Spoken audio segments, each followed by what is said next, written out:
आदाब, मैं हूं मुमताज आलम रिजवी। बात करूंगा महिला पहलवानों की।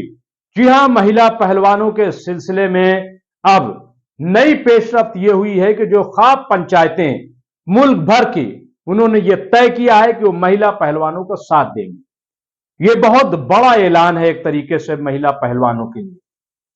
मैं समझता हूं कि जो लोग ये समझ रहे थे कि महिला पहलवानों का धरना खत्म हो गया है, तो ऐसा हरगिज नहीं है। महिला पहलवान अब भी डटी हुई हैं और उनके साथ अब खाप पंचायतें भी आ गई हैं। इसके साथ ही अब भाजपा से भी आवाज उठने लगी है। अब ऐसा लग रहा है कि मोदी सरकार में जो खेल मंत्री अनुराग ठाकुर, उनका भी लहजा कुछ नर्म हुआ है। अभी आपने एक तस्वीर तो देखी होगी कि जब एक मोदी जी की मंत्री, जब उनसे सवाल किया जा रहा था तो वो दौड़ती नजर आई, वो भाग रही थी। वो चर्चा का विषय बन गया। सवाल खड़े होने लगे कि आखिर एक महिला मंत्री, भाजपा की सांसद जो हमेशा महिलाओं की बात करती थी, वो महिला पहलवानों के सवाल पर भागी क्यों? ये सवाल उठा। ये तमाम वीडियो वायरल हो रहा है। इसका कोई जवाब नहीं दे पा रहा है कि आखिर ऐसा कौन सा खौफ था, कौन सा डर था, कौन सी ऐसी बात थी कि जिसको लेकर के मरकजी वजीर मीनाक्षी लेखी जवाब नहीं दे रही, बल्कि भाग रही, हाँप रही हैं। वो भागो भागो कह रही हैं, चलो चलो कह रही हैं। ऐसा क्यों? कौन सा डर है? किसका दबाव है? कौन कह रहा है कि मत बोलो? लोग कह रहे हैं कि स्मृति ईरानी कहां गायब है। यह सवाल जब कांग्रेस ने उठाया कि मिसिंग, तो स्मृति ईरानी ने उसका जवाब दिया ट्विटर के जरिए कि मैं अपने क्षेत्र में हूं, मैं अभी यहां से निकली हूं, यहां गई हूं। फिर कांग्रेस ने जवाब दिया कि आप महिला पहलवानों तक क्यों नहीं गई, उनके पास क्यों नहीं गई, उनसे क्यों मुलाकात नहीं की? यह सवाल किया जा रहा है क्योंकि आप मरकजी वजीर हैं, आप महिलाओं की मंत्री हैं और महिला इंसाफ के लिए जंग लड़ रही हैं और आप गायब हैं। यह सवाल किया जा रहा है स्मृति ईरानी जी।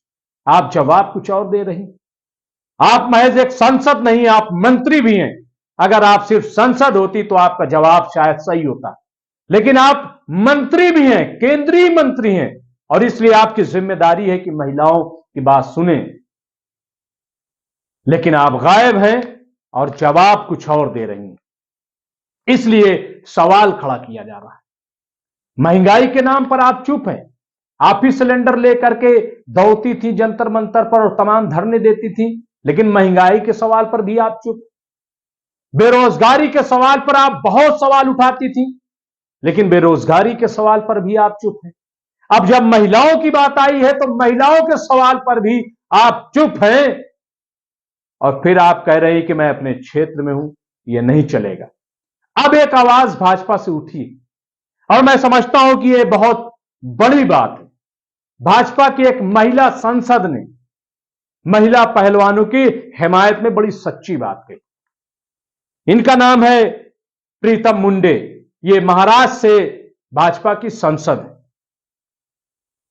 उन्होंने कहा कि अगर महिला पहलवान कोई शिकायत कर रही है तो उसका संज्ञान लिया जाना चाहिए, देखा जाना चाहिए कि मामला क्या है। बाद में जांच में जो कुछ निकले वो अलग चीज है, लेकिन उनकी फरियाद सुनी जानी चाहिए, उनके मामले को देखा जाना चाहिए, संज्ञान में लिया जाना चाहिए। और उन्होंने न जाने ये क्यों कहा कि मैं ये बात एक सांसद के तौर पर नहीं, बल्कि एक महिला के तौर पर कह रही हूं। मुझे हैरत है कि ये कहने की क्या जरूरत है। आप एक संसद के तौर पर क्यों ये बात नहीं कह सकती? जब आप चुनाव लड़ रही होंगी तो महिलाओं ने आपको महिला देख करके भी चुना होगा। सिर्फ भाजपा के नाम पर आपको वोट न मिले होंगे, बल्कि इसलिए भी वोट मिले होंगे कि आप एक महिला हैं और जब संसद में जाएंगी तो आप महिलाओं की आवाज उठाएंगी। आज महिला पहलवान धरना दे रही हैं। महिला के तौर पर तो आप बोलिए, महिला के तौर पर तो न जाने कितनी महिलाएं बयान दे रही रोज, लेकिन उनकी कौन सुनता है? आप ये क्यों नहीं कहती कि जब हम संसद जाएंगे तो संसद में महिला पहलवानों की बात को उठाएंगे? लेकिन ये आप नहीं कह सकते। लेकिन चलिए, कुछ तो आपने कहा, कुछ तो आवाज उठी। मैं समझता हूं कि इसका ही खैर मकदम करना चाहिए। प्रीतम मुंडे ने और बात कही। उन्होंने कहा कि अगर महिलाओं की आवाज का या महिलाओं की शिकायत का संज्ञान नहीं लिया जाएगा तो लोकतंत्र इसका स्वागत नहीं करेगा। इसका क्या मतलब है? यानी लोग जो है ऐसी सरकार को खारिज कर देंगे, ये इनका साफ साफ कहना है। ऐसी पार्टी को नकार देंगे लोग। उन्होंने थोड़ा लफ्ज बदल दिए कि लोकतंत्र इसका स्वागत नहीं करेगा। लोकतंत्र स्वागत नहीं कर रहा है। कर्नाटक में देख लिया कि भाजपा को बुरी तरीके से हार हुई है और अभी 5 राज्यों में और चुनाव होने, वहां भी हार होगी अगर संज्ञान नहीं लिया गया। फिर प्रीतम मुंडे ने यह भी कहा, गोया कि सरकार को चिताया, जगाया कि भले ही महिला पहलवानों का आपने कोई संज्ञान लिया हो न लिया हो, लेकिन अंतर्राष्ट्रीय सतह पर इसका संज्ञान लिया गया है। यह बहुत बड़ी बात मैं समझता हूं कि एक बीजेपी की संसद ने कही, महिला संसद ने कही, तो आवाज तो उठेगी। आवाज को कोई दबा नहीं सकता। अब खेल मंत्री जो अनुराग ठाकुर है, उन्होंने भी एक प्रेस कॉन्फ्रेंस में यह कहा है कि कार्रवाई की जा रही है, कानून सबके लिए बराबर है, इंसाफ मिलेगा, धैर्य से काम लिया जाए, यह उन्होंने कहा है। कहा है कि चार्जशीट दाखिल की जा रही है, जो कुछ होगा उसके तहत कार्रवाई की जाएगी। यह बात अनुराग ठाकुर ने कहा है और उन्होंने कहा है कि हमें खिलाड़ियों की जरूरत है। बहरहाल अनुराग ठाकुर एक खेल मंत्री हैं और अगर उन्होंने यह बात कही है तो मैं समझता हूं कि यह भी एक अच्छी बात कही। लेकिन इतनी ताखीर क्यों हो गई? ये इतनी देर में बयान क्यों आया अनुराग ठाकुर जी? यह बयान बहुत पहले दिया जाना चाहिए। और फिर यह बयान आपने प्रेस कॉन्फ्रेंस में क्यों दिया? अगर महिला पहलवान खिलाड़ी सही है या गलत, इससे मतलब नहीं है, लेकिन आपके घर से कितनी दूर है जंतर मंतर? आप खेल मंत्री थे, आप चले जाते जंतर मंतर पर, क्या आपको कोई रोक लेता? क्या आपको मना कर दिया जाता कि आप जंतर मंतर न आइए? नहीं, आपका स्वागत किया जाता, आपका मान सम्मान बढ़ जाता। आप युवा मंत्री हैं, नौजवान मंत्री हैं, खेल मंत्री हैं।